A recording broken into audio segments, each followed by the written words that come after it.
Hey guys, it's Cal here, coming at you from the beautiful state of Vermont. Currently parked at a rest area and just waiting for my load to clear customs so I can cross the border. And I just wanted to do a very quick video. For a lot of guys, wet shaving is more than just an act of grooming. It is a whole lifestyle. I find that people that can appreciate slowing down, the subtlety, the nuance, the process of shaving, of using traditional shaving methods, also have an appreciation for other things. And for me, it's also a more gentlemanly, a more classic and classy way of doing things.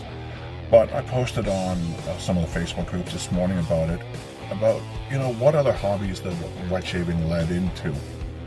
And a lot of the responses, I'm going to detail these in subsequent videos.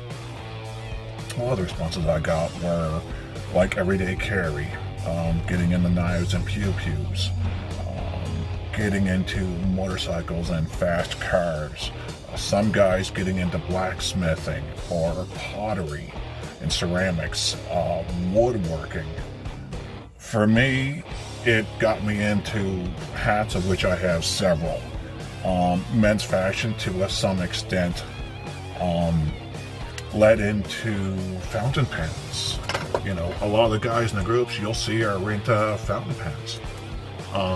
Some guys get into fancy coffee. This is just truck stop coffee. A lot of us, it kind of led us into whiskey or rum, tequila, cigars. Because again, those acts are just about appreciating the method, the process. It's not about quick and dirty and just getting it done. Smoking a cigar or drinking whiskey is slowing down. It's appreciating the craftsmanship that goes into these products. Appreciating the heritage and the history that goes into these products. One guy, Andy Peck, for him, getting into wet shaving, he reflected on his family history, his forefathers, and the shaving methods that they used. And he got into genealogy because of it, and then learned that there's a lot of Freemasons in his history. So from there, he did some research, went to his local lodge, learned about it, and then became a Mason. And he and I have a lot of mutual friends.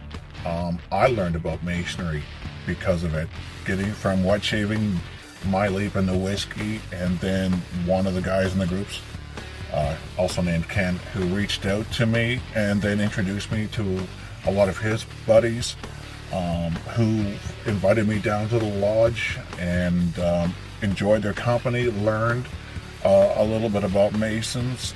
We've enjoyed whiskey and cigars. And for Andy, he became a Mason. For me, it's something that I want to get into in my later years when I have time.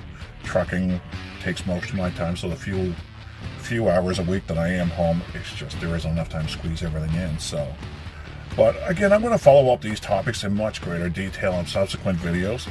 But just to say that wet shaving isn't a standalone thing for most of us. It has led us, it has expanded us, it has grown our minds and allowed us, kind of led us into much greater learning about ourselves. So yeah, I guess that's really what I wanted to say. So anyway, I really appreciate your feedback. I appreciate you guys taking the time to watch, and it's good to be back and making videos again. So I hope you guys are doing well. I hope my friends in Florida are